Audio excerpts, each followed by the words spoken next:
what I think they're doing is that they're looking at the polls too much. They are looking to stay in power because things are so close. And like I said, that creates fear in the decision-making process that takes over sometimes. Because opportunity's taken over with the other side of the paradigm, right? Yeah, and we'll talk about that after for sure. But I do want to say this one thing about the provincial government is that they know what they should have said. But there's political calculus involved.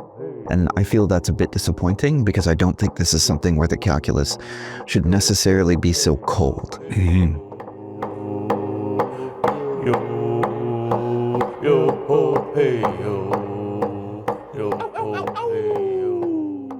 Good afternoon, morning, evening. You guys don't know because I'm shooting this in a studio.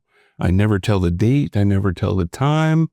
But what time it is it's time to sit down and talk to my good friend, Chief John Jack from the Huu-ay-aht. How are you, John? I'm doing great. Thank you for having me. Yeah, John's fresh off the plane from Ottawa, so that's tipping the scales a little bit. Someone will be able to reverse engineer about what he might be doing in Ottawa and when. You might have some stalkers who might be phoning in to let us know where you were and where you're going. Honestly speaking, I've been there so often, it'll still be hard to figure out when it is. So I can't believe I've become one of those guys who is an Ottawa guy now. Like I have my couple haunts that go. You had a great dinner with me at my favorite restaurant last time we were in town together. That was a great restaurant, great experience. Introduced me some great people. I have the same thing. I think Elgin Street Diner is one of my favorite places. A bit harder to get to, but it's really good to get those old diner food going. No, it is. And just having somewhere where it's almost like Cheers, where someone knows your name and someone's happy to see you. You know, you and I don't get that a lot in our communities. Absolutely. It's one of those things where we don't really have those kind of things yet. We really have to build up our community so we have those third places. It'd be great to have that kind of stuff. Yeah, it would. There we go. Goals. Yeah. To have goals. Absolutely. So thanks for coming on. There's lots going on in BC Poly right now, BC politics. You know, you and I always have some great discussions about what we're doing. I know when you were on the show last time, you know, we were able to really share some of our thoughts around First Nations rights and just what we do as First Nations leaders to protect and manage those rights. But the first thing I want to get into, probably because it's fresh in mind and I was on the phone with my lawyers this morning, I got spammed last weekend. Old growth activists have decided they again want to weigh in on how we manage our territories. Our logging contracting partners, our nation, the side organizations that we're members of, all got spammed by the same form letter, only to find out you got the exact same letter. Yeah, we got hit primarily through social media comments. So we're pretty prolific on places like Facebook and Instagram. And over the weekend that followed some police enforcement of an injunction that we supported, we started getting a lot of commentary. Some of it's borderline harassment from individuals who I think are looking at it from that activist perspective. And it was really unfortunate because a lot of our staff had to work on the weekend to lock down posts and delete things and respond to comments going, please be respectful. But it did look like it was somewhat coordinated, which was a bit disappointed as well. I can't prove it, so I won't accuse anybody of that in any official sense, but a lot of coincidences in the timing. It's tough because, you know, old growth's such a challenging issue and it is part of the cut profile. You know, as you know, and as I know you guys have done both with your own license and with your neighbors, you know, we've identified areas for old growth recruitment. Mm-hmm. We've identified areas that are off limits. We forget that there's so many protected areas on Vancouver Island that are off limits to logging. But, you know, you and I talked about the magic number last time you were on the show. Now that you're a treaty nation and there's a certain number that you have to tread water at least to be able to keep your governance process going forward. And forest management is part of how you arrive at that number, right?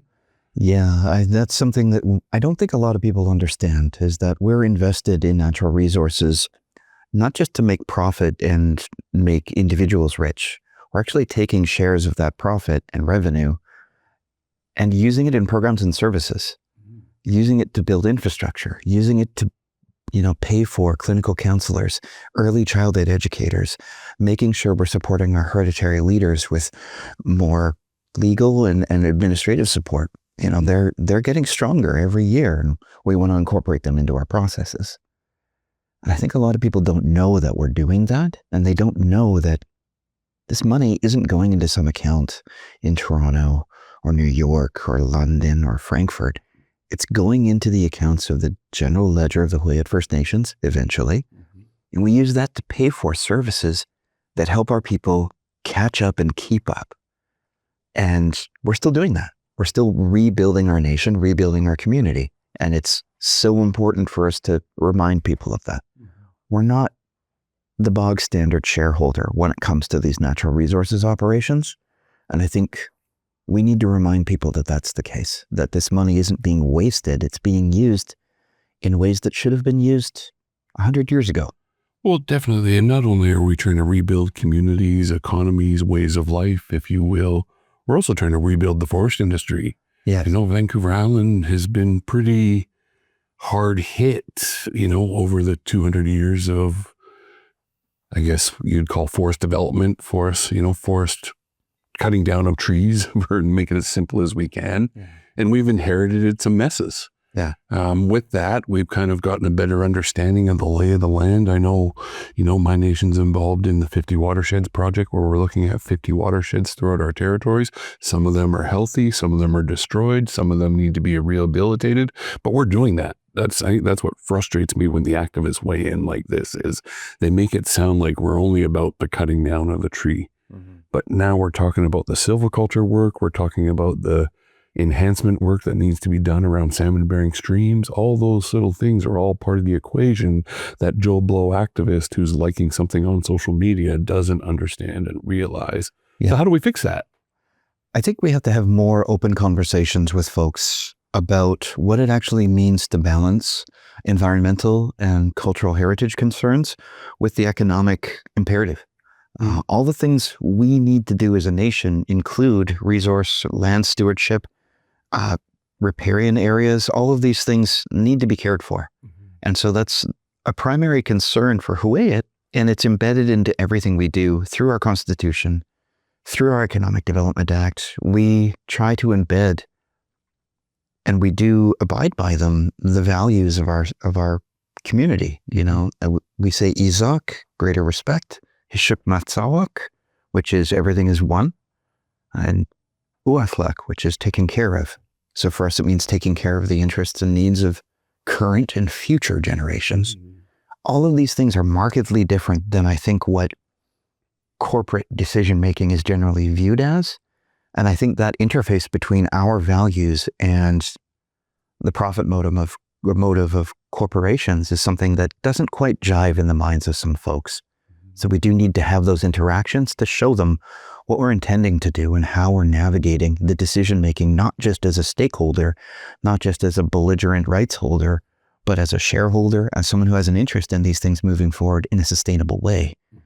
We have to define all those things. We have to have exchanges so people better understand what we mean, not just react to our initial statement with a lot of their own inferences. And that's going to take time.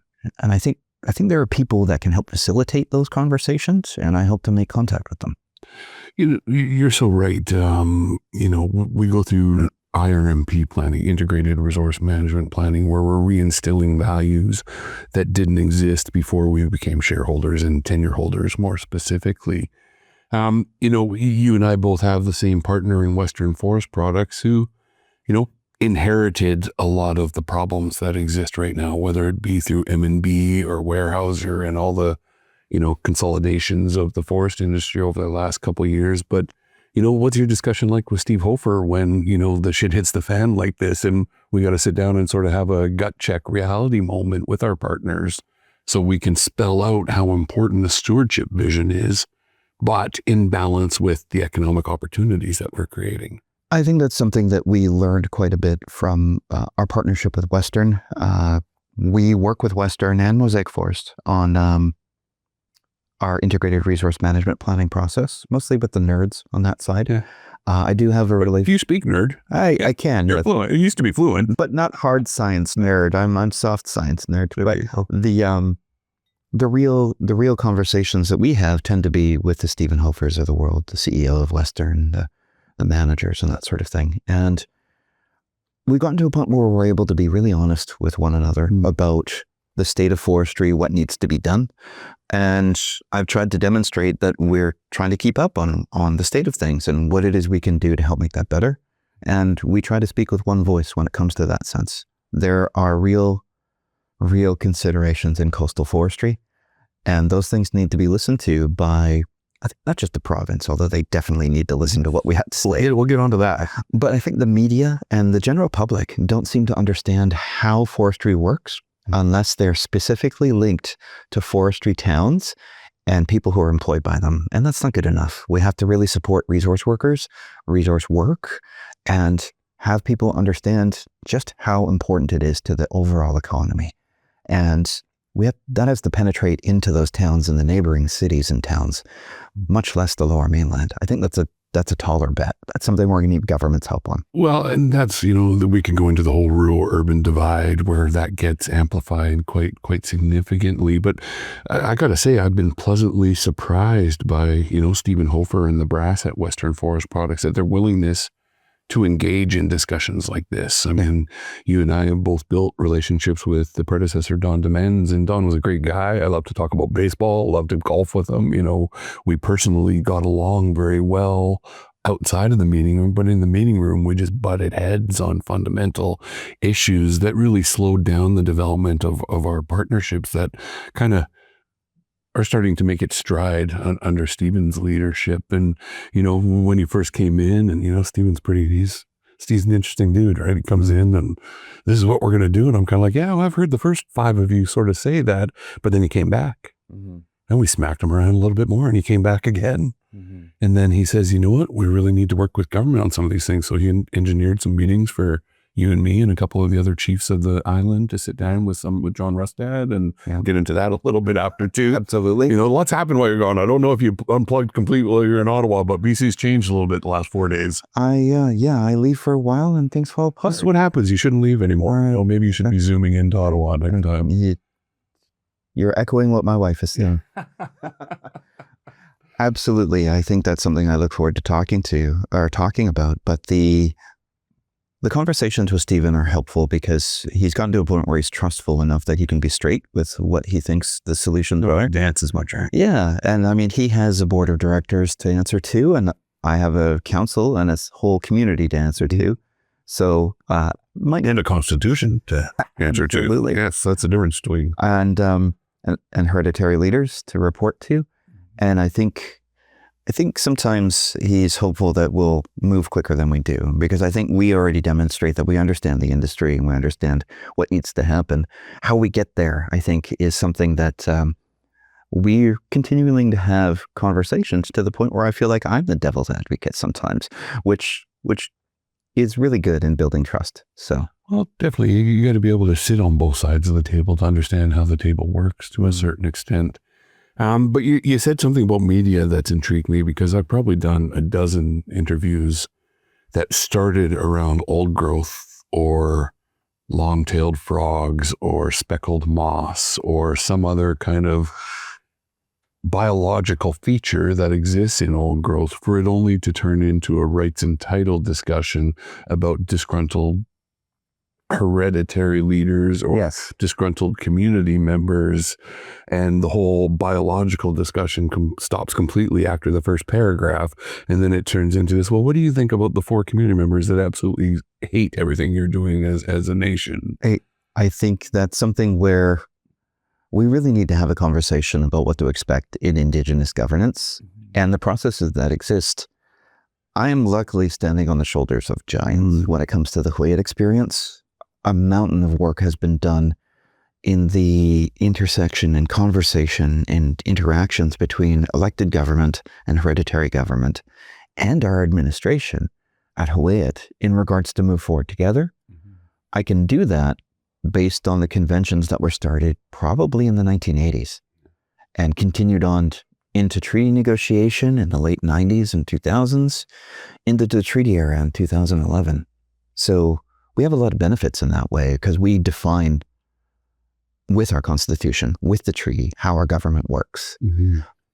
Not every nation has that, right? There's always a way in the media and online, which is different, to portray. Clear, online doesn't necessarily mean media, right? Well, it's not curated by people who are journalists either, right? I can sit down with any journalist, be it a right-winger, a centrist, a liberal type of journalist, and they're still going to abide by certain rules because they do their jobs. Yeah.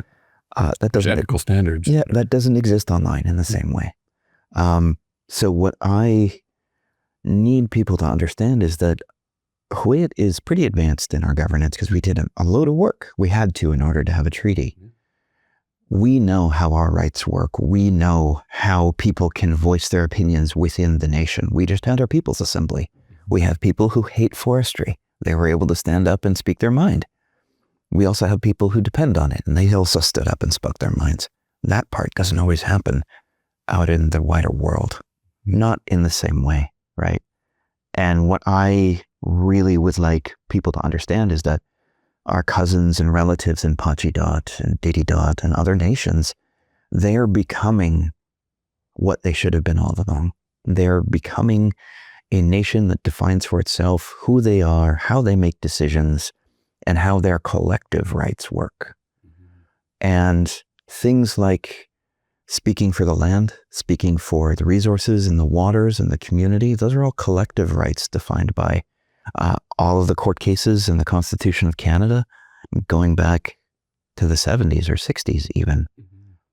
Those collective rights are managed in a certain way, and that's for every nation to define through a painful and long process. And that's something that people don't understand, is that until they decide for themselves, it's a bit up in the air. So you have to give them a bit of grace to figure that out. But I would point out that Huu-ay-aht and Huu-ay-aht are currently negotiating a final agreement treaty, which means they probably have a pretty good idea what their government's going to look like. So the people who are in those positions now, maybe the people who are in those positions in a post-treaty environment with the full strength of their governance behind them. It's been settled. And I think the things that bother me are people who are wading into that conversation with their ulterior motives, cherry picking who they like based on who their allies are, rather than what the right governance processes may be. And ignoring the governance processes that are important to Indigenous communities and Indigenous people, that's neo-colonial. And it's a little ironic, isn't it? It is, because they should be people who understand that if they give us the time to actually do what it is we mean to do, which is balance all of those things that we need to, they'll see the balance emerge. But they have to take the time to do it, and not on the timeline or on the agenda that those communities require, or those activists, or those environmentalists, or those political organizers wish them to be. And that may be frustrating for them, but we're in the long game. We're in there forever. And so when we take 30, 40 years to get to a point where Huu-ay-aht is at, that's worthwhile, because we plan on being here for the next 30 or 40 generations and beyond. And time is different for us. And I think that just needs to be understood. You know, I want to pick up on that a little bit, because my family just had a potlatch last weekend. My brother Tuma, stood up and did some of the family business. We laid some loved ones to rest and all the Jing named some children. I passed my dances on to my children. So all three of my children have been initiated into our various societies now. So it was very powerful.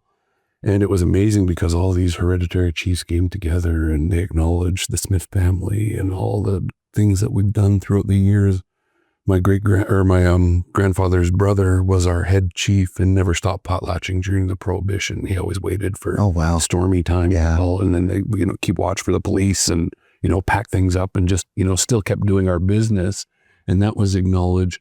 But at the same time, this is when we got our big spam of activists, and there's literally hereditary chiefs sitting at the log, singing and celebrating with us while they're sending in these notes to our various servers and allies and all that about how this goes. And so, I look forward to the day where we actually have those dialogues internally I really don't like the fact that there's still a divide between our elected leadership and our hereditary leadership. And I'm glad that there's examples like yours to draw upon.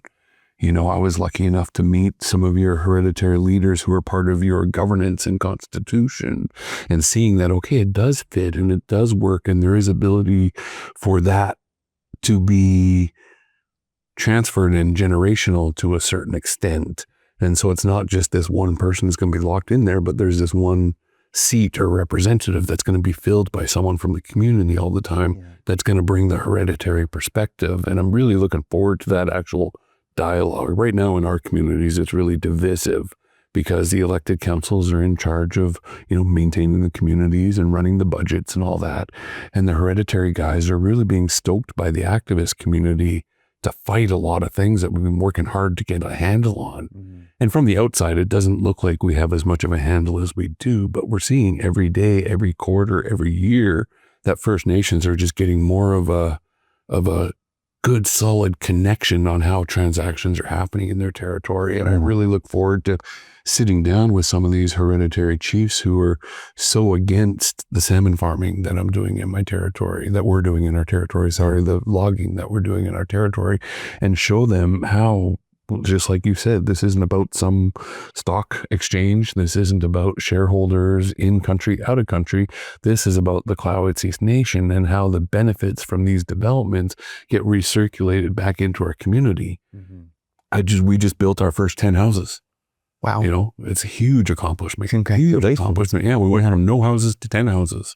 We got 15 more on the go, but I can't build my next 15 after that because of the uncertainty around the aquaculture question right now.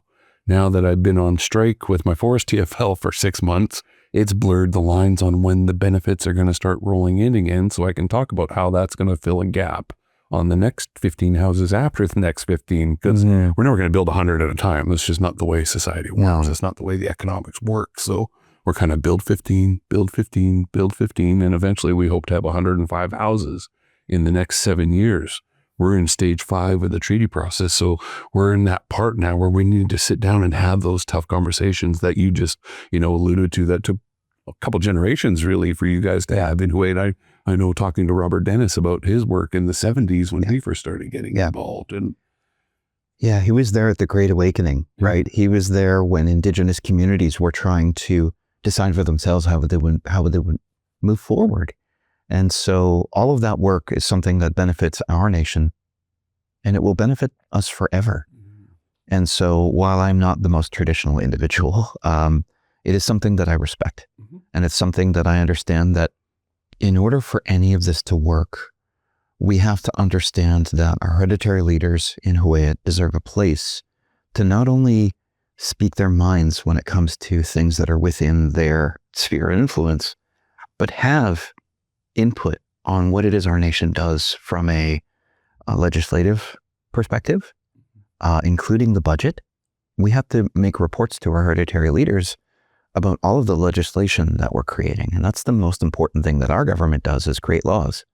And the other things that we need to do are support our hereditary leaders in not only getting to the seat and sitting in the seat, but making sure that they're supported with administrative support, people that can help them do their jobs with as little friction as possible, but also with people who understand the modern world that they select, that they can rely on to scrutinize what it is we're doing as the elected government.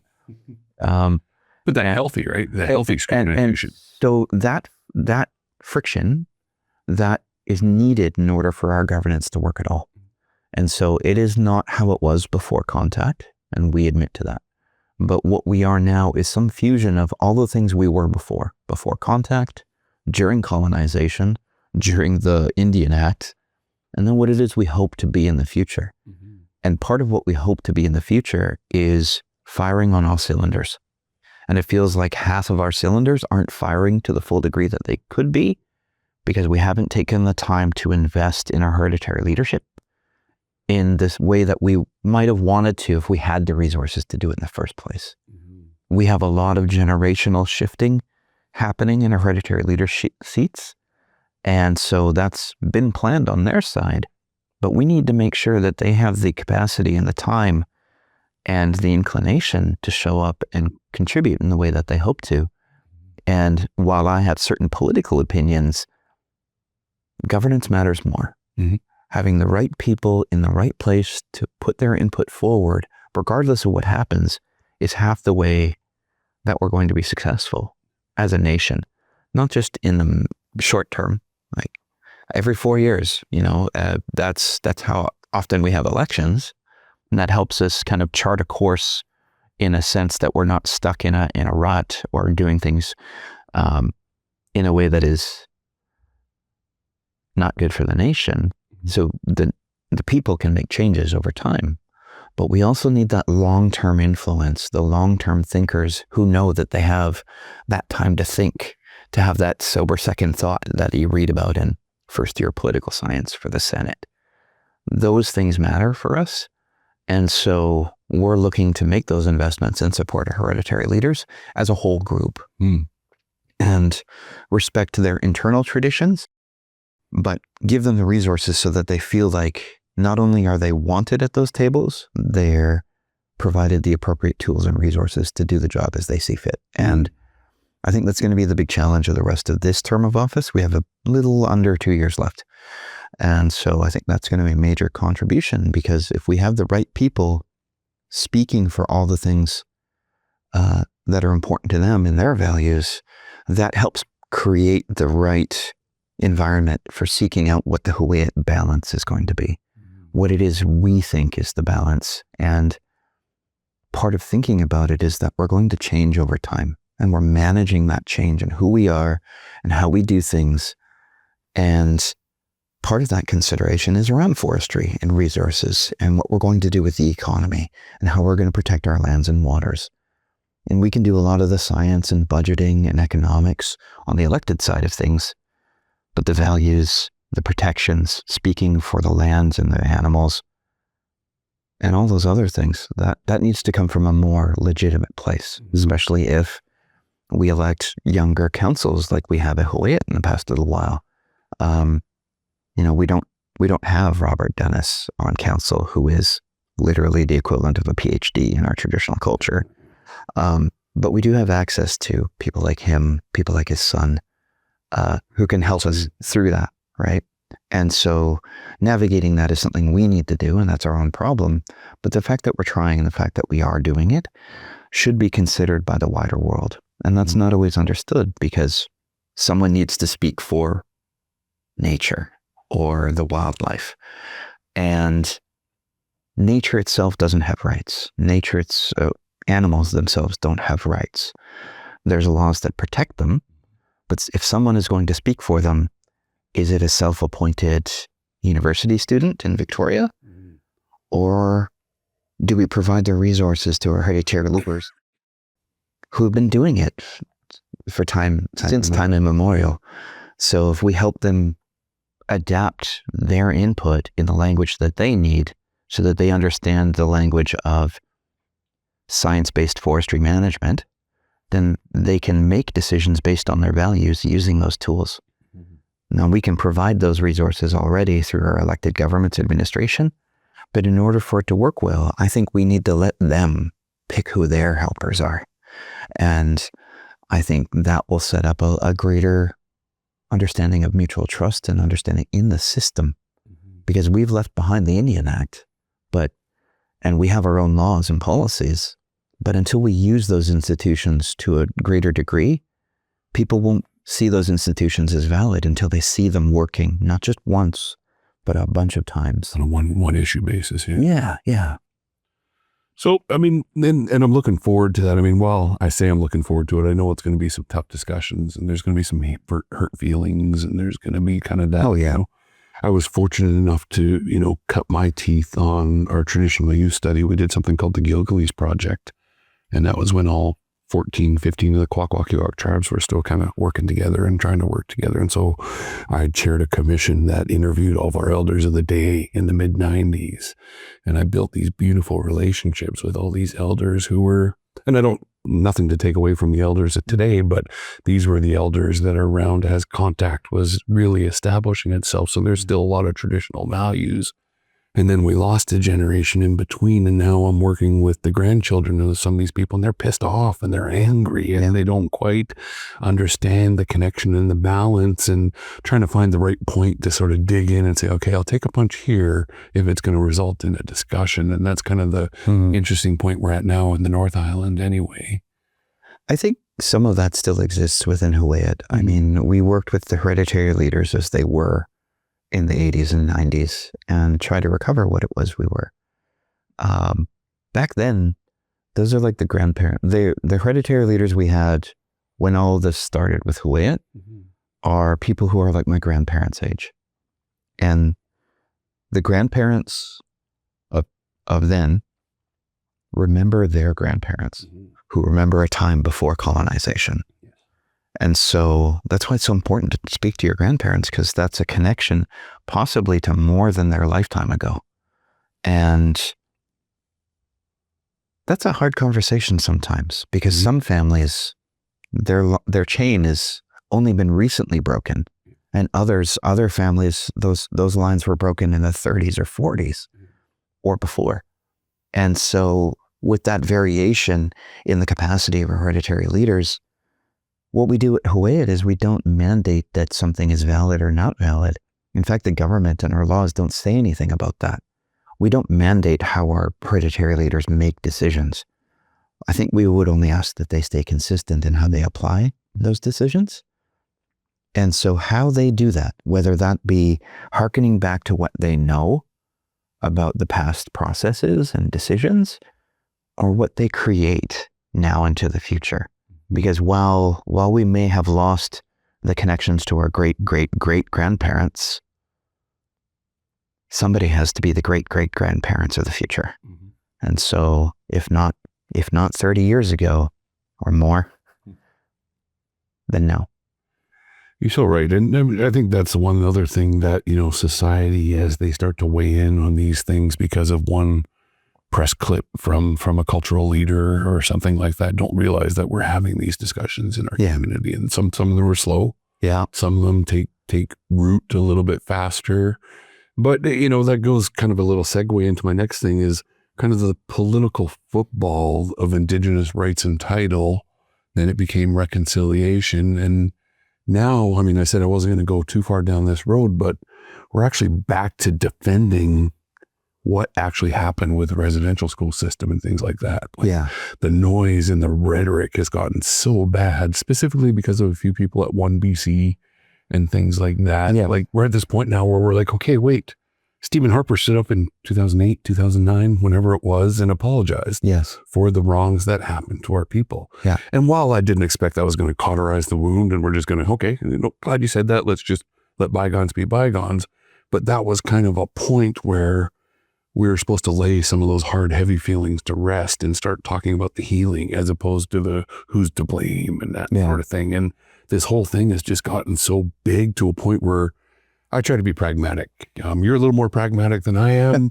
But I try to stay pragmatic and stay within the lines that are in front of me. But I was even calling some of the other political parties saying, you know what? I want to run in Tsawwassen against Jim McMurdy because I'm tired of his bullshit. But then I'm sucking in this stuff that I shouldn't be, right? I should just be ignoring it. I'm beyond it. But there's so many people calling me now saying, well, are there dead bodies in Kamloops? And I'm said, well, I know that people didn't come home.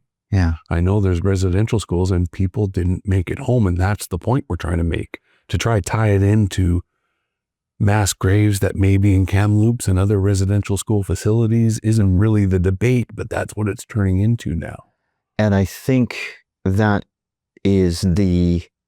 that's representative of just not really a full understanding of how these things work.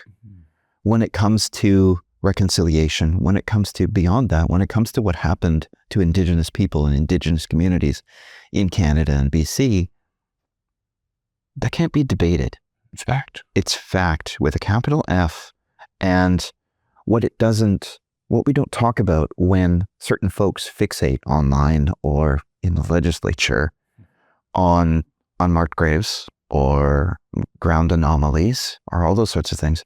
It laser focuses on things that just do not matter in the grand scheme of things. And that's the tragedy of this, is that while we may be fixated on whether or not those ground anomalies are actually bodies, it discounts the entirety of the tens of thousands of personal accounts of people who are directly affected by residential schools. It directly goes against the records that were kept by the Catholic Church and all these other ones that are irrefutable evidence of very bad things that went on for a very long time. And not that long ago. And not that long ago. My oldest aunt on my mother's side of the family went to residential school. This isn't even my grandparents. Yeah. This is the next generation of them, the oldest of their generation. But like, this isn't something that's far removed. And under the weird media cycle that we have, even 2 weeks is too long ago sometimes. And we're talking about things that happened 100, 150 years ago.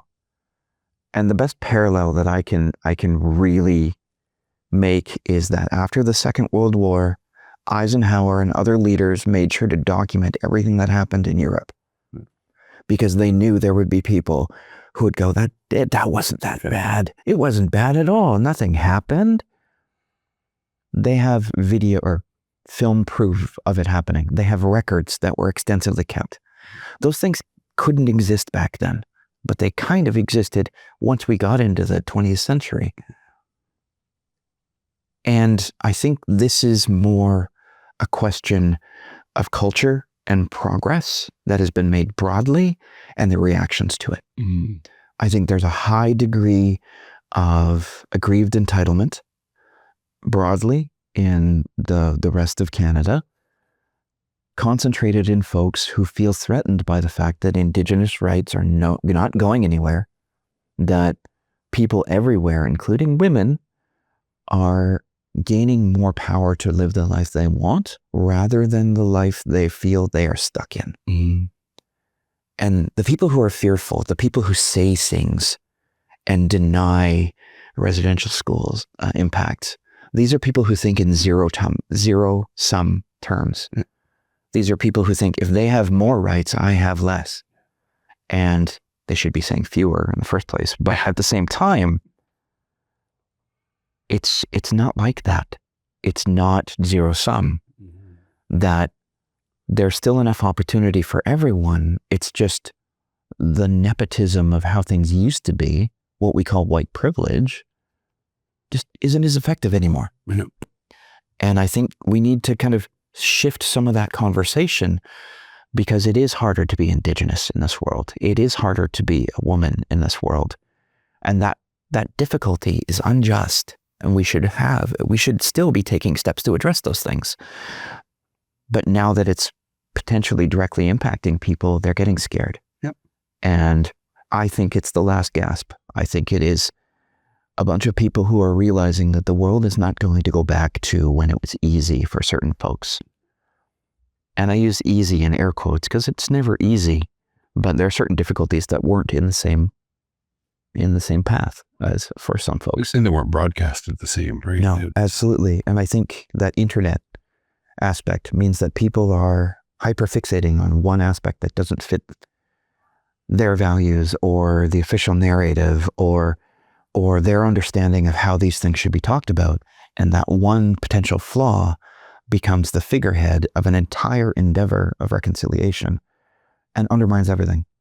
And so, again, how do we fix it? I think one of the things we need to do is start to speak more clearly for ourselves. We really let our allies take the space on this, and that's when it becomes divisive. Because what we get is that college student or that university student coming out and saying, you're to blame for what happened to these people over the last 20 generations.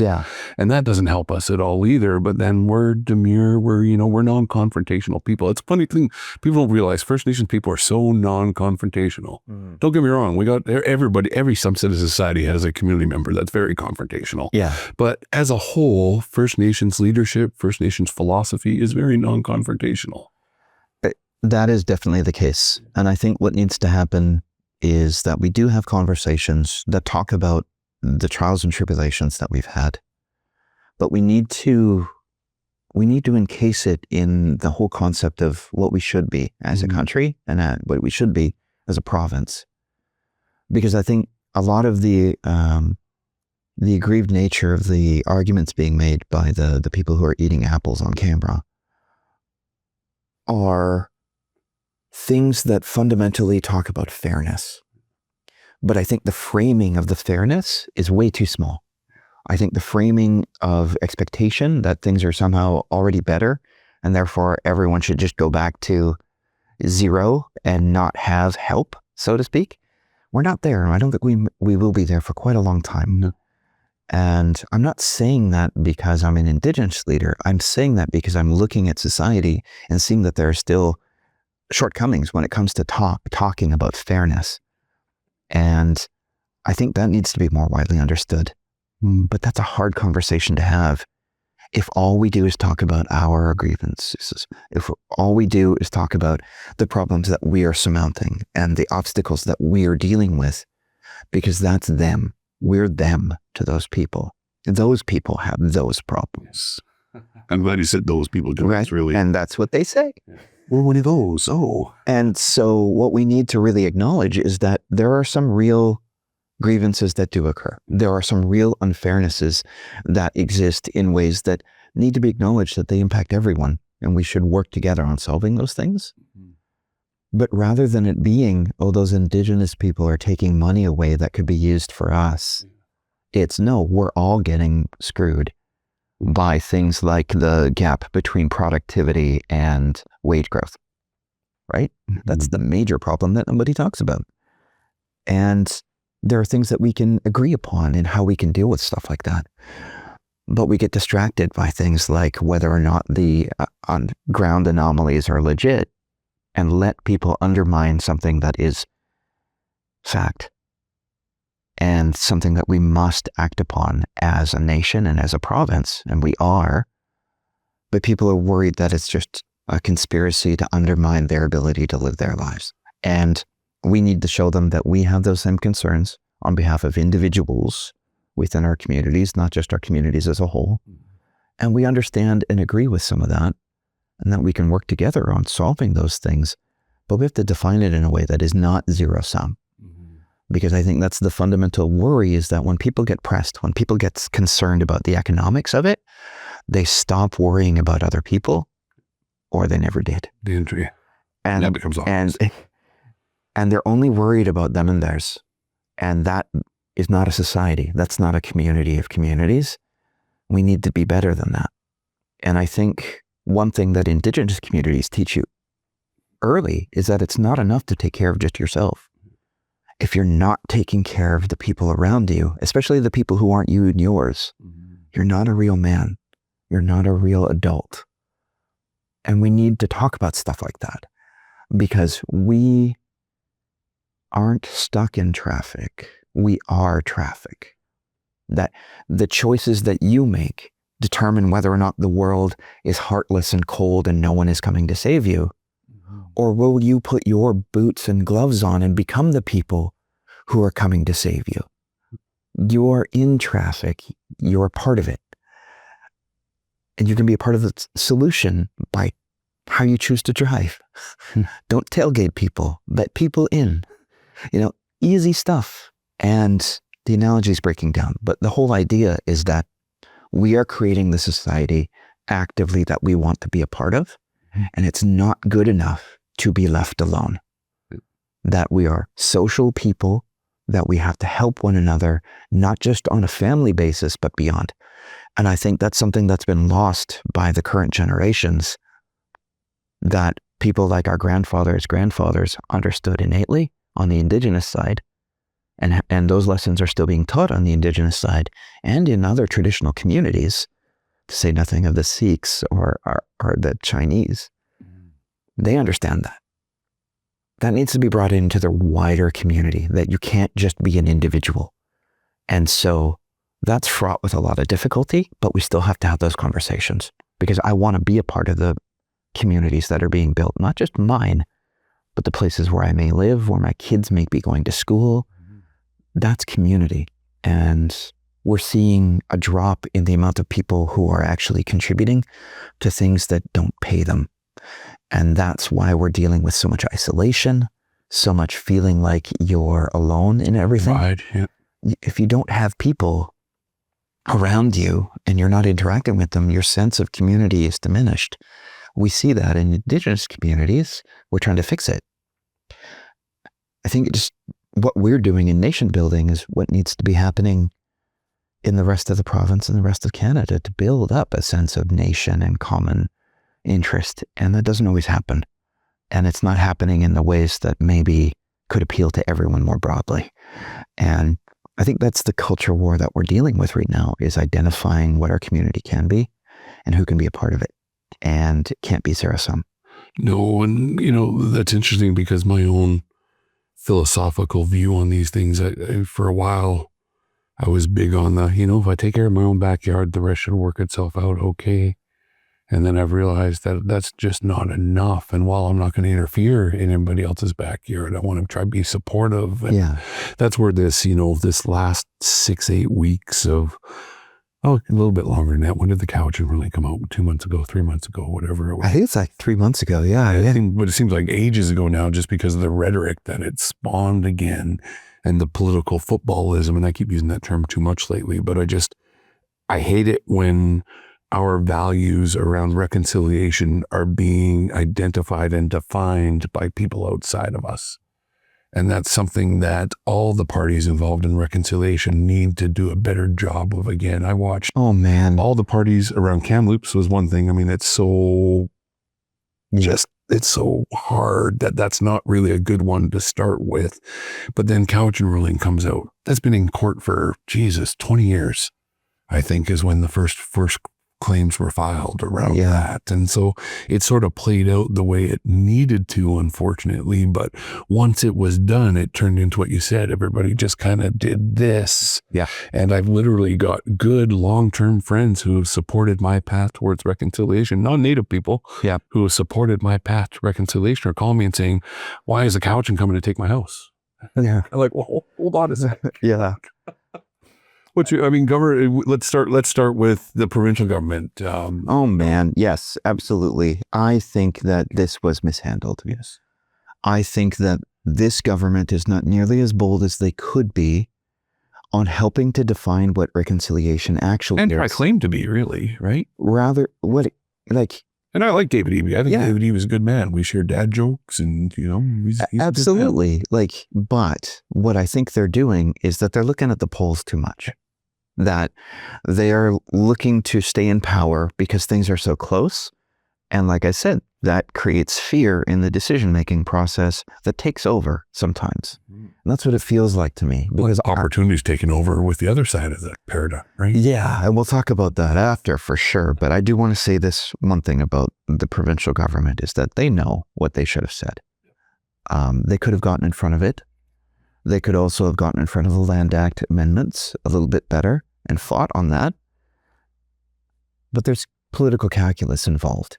And I feel that's a bit disappointing because I don't think this is something where the calculus should necessarily be so cold. Mm-hmm. And I find that disappointing.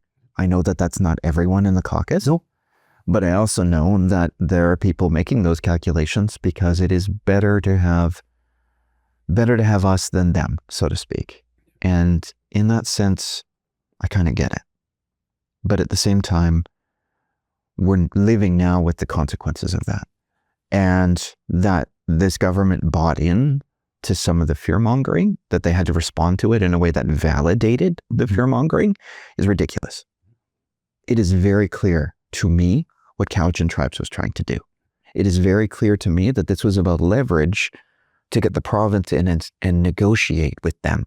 They have rights that were abridged by Moody himself. He's supposed to set aside a village. He doesn't do it. And then he buys the village himself. This is a clear-cut case. The novel almost, right? This is a story. It could be a Netflix series. Totally. And it's very clear that people don't understand that this case is about that area and that specific situation. Geographically specific. Yeah. And exactly linked to what Moody did. The whole case is based on the arguments that were really great made by the Cowichan tribe's representatives on the fact that Moody failed so fundamentally that these things needed to be considered. And that's the swoop of history. That's consequences. And just because those consequences didn't come until 100 and something years later doesn't mean they don't exist. People here on this continent who don't come from this continent seem to think 100 years is a long time. Yeah. Everyone else in every other society will tell you 100 years is not a long time. And so I think it's cut dry. But people don't seem to understand that the specifics of the case will only really impact the specific future cases if those arguments fit. Mm-hmm. Every time Aboriginal rights and title or Indigenous rights generally are advanced over the past 50 years, they create these tests. And you have to test every test. If you pass it, then you can go to the next step and get some sort of relief to what's been happening to these communities. Some kind of remedy, right? That's what's happening here. But people are now fixating on some, I think, ill-considered language in the decision rendered by the judge. And they're fixating on the same way that people are fixating on the ground anomalies, saying that this is going to change everything and you should be scared and we should make snap decisions. And in governance and in personal life, don't make promises when you're happy. Don't make decisions when you're angry or fearful. Yeah. And that's what we're doing right now, just in slow motion. That people are scared, they need to take some time to be not scared before they make a decision. So the playing for time is important, but it's very easy to rev people up right now because of all the success that Indigenous people are having. Unless we have the conversation about it's not zero sum, people are thinking that this is fundamentally this is a new policy of BC now. Everyone else is going to fail and everyone else is going to lose some sort of opportunity, and that's not the case. This is something where justice needs to prevail, that there needs to be fairness for our communities, not just for individuals, right? You and I are not just individuals. We are members of our communities. We're members of our nations, maybe even more. Mm-hmm. But the differentiation here is that our communities have rights because we're Indigenous, because we were here first, and King George affirmed that. Yeah. In every single constitution or legitimate legal decision in British North America and beyond has affirmed that. Mm-hmm. That's fact. We're not going anywhere, but we also understand that everyone else is not going anywhere either. But this isn't something where we're taking over. We're trying to create a place for ourselves where we feel like we're an equal partner in Confederation and in British Columbia. And that's not necessarily a threat to anybody, but it's way too easy for the opportunists to take advantage of those fears because of the economic situation Canada and BC are in, to make snap decisions and knee-jerk reactions and stick to them because they think it's going to fix the problem, and it won't. And it's more complicated than that. People don't like that, but that's the nature of the universe. That's the reality, right? Yeah. And it's interesting watching, then, let's move on to, watching Mayor Malcolm Brody, who's, already announced he's not coming back. So as he's going out the door, he's kind of like, okay. Yeah. Yeah. Guns a-blazing, not the number one salute, guns a-blazing as he's backing out the door with the fear mongering around. Now the whole city of Richmond's in question. Yeah. And then it jumped to banks aren't renewing mortgages in Richmond because of this and all this other bullshit that got added onto it. I got to say that one thing, the whole banks aren't renewing mortgages is not entirely true. From what I understand about the one person who said that did not identify whether or not the loan they were seeking was from a real bank or just from a private lender, or whether or not that was even legitimate. And how it got picked up by the media and portrayed and used. Well, I mean, it was set up, and then it's red meat for the media who don't care about content. Well, it's a media frenzy. Yeah. Totally. And so clickbait. All of those things, the creation of the political football in the other way. So I'm used to people saying, oh, I'm speaking for Indigenous rights and title. We're helping the Indigenous people, or what I see most often was criticisms for progressive governments going and reactionary government or opposition going, you didn't help the Indigenous people. And then all of these things that Trudeau did or Horgan didn't do, and so on and so forth. And that's disingenuous because the people making those arguments generally don't care about Indigenous rights and title or the welfare of Indigenous people individually or collectively. That's obvious, right? What I'm seeing now is that the political football has morphed into Indigenous rights are a threat to you and your family. Mm-hmm. And that's dangerous. And that is not well considered at all because of the consequences of that action.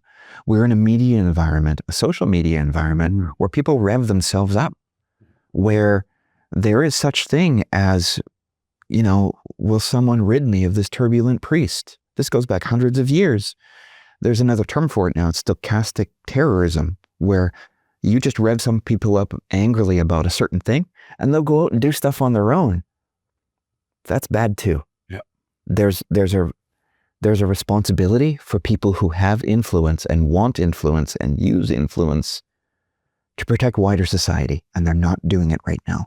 And we're going to see the consequences of it. That, for sure. And that's the huge problem here. It's not just going to be people voting to stop doing good things. They're going to enable bad things to happen, either by inaction or directly. And unless we talk about it, unless we act to make sure that people understand what's actually going on, it's going to be one of those he said, she said environments that is just not helpful at all. No, and I mean, the ironic thing is the people who are profiting from this are the influencers, the social media influencers. You see all these people bragging, and I try not to do too much social media, but you see these, right-wing influencers who are just, I passed 1 million followers now based on lies. Yeah. Propaganda. But what I'd like to see, and it's just, ironic's not quite the word I want to use, but I wish Cowichan Tribe sat down, created a statement about their view on this and what their approach was going to be, talk to the BCAFN or talk to the First Nations Leadership Council and said, this is going to be our statement on this. This is what we'd like you guys to amplify, as opposed to everybody taking their own little side shots at Absolutely. I mean, they did make a statement and some outlets published it, but it wasn't said. And some took like one sentence fragment of a 1.5 page. And I think that's the failure of our media at this point, that it is easier to do a one side, other side conversation and portray it as if the arguments being made by one side are entirely valid and equal to the arguments being made by lawyers who argued it in a trial. Mm-hmm. And that understanding of my truth, your truth is counterfactual to what we're actually trying to do here. Not just in the court cases, not just in how we interact with the legislature and the decisions that they make, but it calls into question anything other than like a consensual reality that what's true is just what the most people seem to believe. That's not the case. That's always there are consequences for that.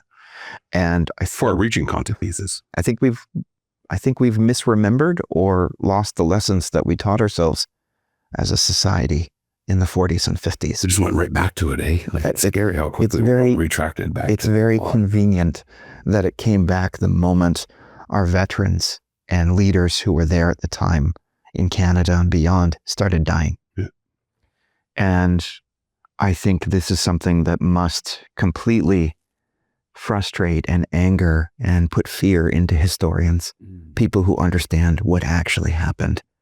And now take that lens and apply it to Indigenous rights and title, the Indigenous story in North America and beyond, and how that's being twisted or misunderstood to a point where people who should be our natural allies are not understanding or accepting it. I think one of my personal political heroes is Sun Yat-sen. He was somebody who was anti-colonial in China. If any country has a similar story to Indigenous people, it's probably China and the hell they took in the 1700s and 1800s. They became free eventually. Sun Yat-sen is revered. he would see what's going on with Indigenous people and say that's the same thing that happened to us. I don't understand why there are Chinese Canadians who don't understand the struggle that we're dealing with. And I think it's something that we need to communicate, not just with wider Canada, but help bring that context to the Chinese community, to the South Asian community, to the African community and beyond, so that they understand their story is our story. We were just in a different situation because of smallpox. And that's just something we'll just need to keep having those conversations on. We can't rely on other people to have those conversations for us. We need to have those bilateral conversations with every community in Canada so that they understand what's going on and can hopefully help inform their communities as to what's happening. Because right now, if we just let the media do it, it's not going to happen for us. And we understand the value of community, the existence of our community and others. We need to reach out to them. I think that needs to happen. I mean, I don't know whether it was COVID and then Trumpism or what it was, but there's obviously, some factors that led us down this road as fast. Because this really happened overnight sort of thing. Yeah. And then the ironic thing was I live in Cowichan, as you know, and so we're going through this and kind of, watching it unfold a little bit. And then the garbage dump disaster happened. So like how Saturday Night Live or This Hour Is 22 Minutes can we be, where you win this earth-shattering landmark decision, it gets blown out of proportion. And before you have a chance to really not justify, but to put it in perspective from your community's vision, you have this garbage dump fiasco that comes in, which is a piece of, private land. It's not Cowichan Tribe's land. Yeah. It's CP land where it started, and the whole thing just railroaded over years. Apparently it's an ex-RCMP officer's house where it happened, and it started off with gyprock. And the guy was letting people in Victoria, put gyprock in his property, and then it just got worse and worse, and then it all hits the media waves at the exact same time, and it's just been a perfect storm. Not even a perfect time. Oh yeah, very tit for tat. I mean, this is strategy that is basically just the only thing that matters is public opinion, not the truth. And so, if we can manipulate public opinion in the ways that we know we can, then nothing else matters. We'll win eventually. And that's so cynical. And win what, right? Power. Yeah, that's what it is. That's what it is. And the perception of it. Yeah. And so unless we adopt the institutions that help create power based in evidence and good decision making, which is not what certain countries are doing right now, then we have to fight this battle constantly. And I am a part of online culture generally. There's this concept online called Brandolini's Law. And I'm going to use a bit of bad language here, but the amount of effort that it takes to generate bullshit is an order of magnitude smaller than the energy it takes to refute it. So Steve Bannon calls it flooding the field. In formal debates, it's called, I can't remember what it's called, but basically you just make so many stupid arguments that there's not enough time for the other team to respond to those arguments, and you win based on that. Gish Gallop. It's called a Gish Gallop. And so this is what's happening writ large in our society right now. The people who want power and don't care how they get it are employing all of the tools available, and they're making allies with people who generally just want to grift as well, who want to benefit from it from a monetary basis because they live individualistic lives with no connection to a concept of community other than people who also want to live like that. And that's not a full life. And we have to have conversations about how it's not enough to just take care of yourself and mind your own business. That makes you a teenager at best. You have to make the world around you better, hopefully more than just you and yours. Then you're an adult. Then you're contributing. And maybe help stop bad things from happening. But that's hard, right? We don't necessarily have to expect everyone to do that, but we should hold our leaders to that. And we don't always do that. No, we definitely don't. So as we've been trying to do on Rez Dog Walkers, we've had our current guests ask our next guest a question. And so Chief Ronnie Chikite was my guest on my last episode, my first second-time guest. Okay. I wish it was going to be you, but I had a No, cancellation, and so Ronnie filled in and did an episode with me yesterday. But he has a question that he's teed up for you. So take it away, Chief Chikite. Nice. I think a good question for who's next is, what's one thing you want to see as Indigenous people moving forward? There's a softball for you. What's one thing that I want to see as Indigenous people and for Indigenous people moving forward? I would like to see more interaction across cultures. I would like for Nuu-chah-nulth people to interact with Coast Salish people, with Kwakiutl people, with Kwakwaka'wakw people, and beyond. I think that we are stronger when we understand our traditions together, and that further, not just interactions between leadership, but our communities is something that I think would do us well. That's something that we try to do in the modern treaty world. We haven't quite gotten to a point where the Tla'amin can come back to our territory and destroy us in soccer. But hopefully we can hold our own in basketball or something else. But those are the types of things that, have somewhat fallen by the wayside. Community interactions between national groups, cultures, language groups. Those are the kind of things I would look forward to. Just because that kind of thing creates so many opportunities. And those are the things where those connections can last for a long time. So yeah, I think that's what we need is cultural interactions, sports, other things. Just not political. Yes. Right? I'd love to see you across the court as our youth, play basketball with one another and hopefully don't get into fights, But, those are the types of things that, I remember stories being told by people like Robert and other leaders from other nations going, oh yeah, we used to play soccer. We used to go over to Sliammon, which is what they called them at the time, and we'd get destroyed, but we'd come back every year, and that has to have existed in an earlier time, and we should try to bring that back and maybe get provincial government to help subsidize it. Nice. That's a great idea. We used to have what was called the Kwakiutl Summer Games, and our communities would come together and play in different, field sports and different things like that. Maybe that's something we should look at for the island. Maybe Iscombe could be a good place for us to pull people together or something like that. I remember going to the North American Indigenous Games in Kutlitsin once in Cowichan years and years ago. And that was the first time I saw so many nations together for such a positive experience, beyond the cultural stuff that I don't feel confident in because I don't know my songs or my dances. And right now it feels like I don't really have the time to do it yet.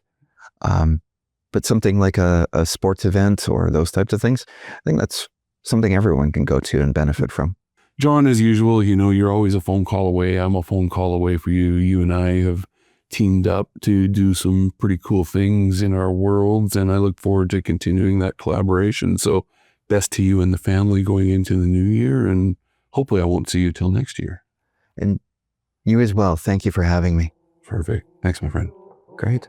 I'd like to thank our listeners for tuning in. And again, I want to thank Amazon Canada for putting that little, if you like this, you may like this, because I think we got more people joining the Rez Dog Walkers community. We've got our new logo. We've got some new swag that's probably going to be unleashed at BCNRF January 20th to 22nd in Prince George.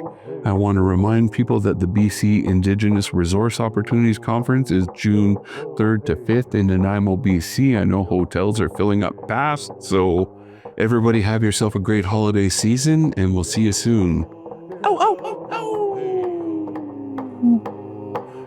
Yo.